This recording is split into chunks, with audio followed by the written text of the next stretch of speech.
جەنگی مەیمونە بەفریویەکان. حەوت جیهان یەک هەزارە.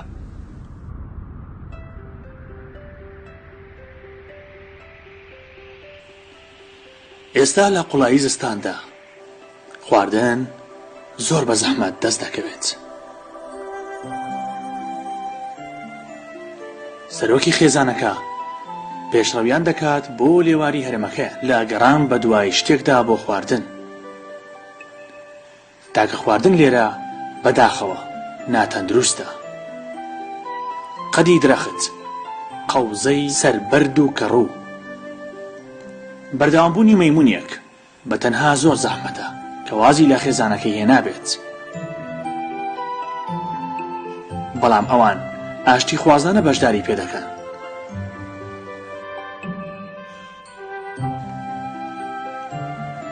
مانەوە پشت بە یەکگرتنی کۆمەڵە دەبەستێت.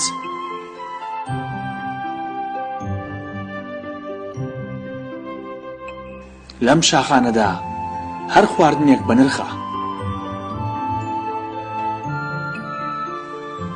کۆمەڵەی بربەرەکانی کار.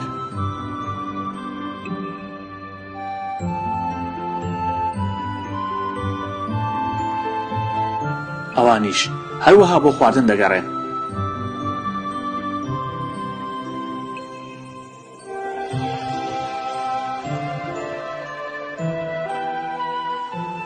دوو لە نێرەکان ڕوبەڕووی یەکتری دەبنەوە.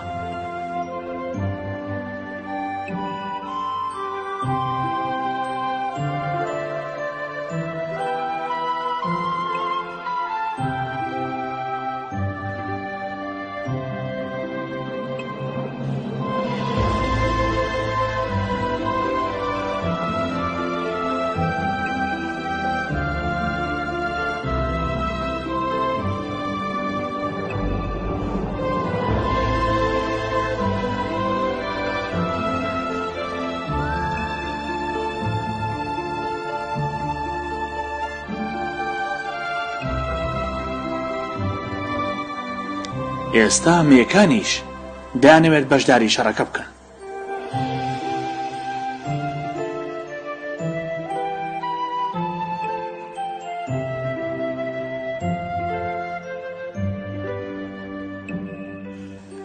کە ژمارەی مێیەکان زیاد بوو، کۆمەڵەی داگیرکەرەکە پاشەکشە دەکەن. ڕابەرەکە کۆتا کەسە کە دەڕوات.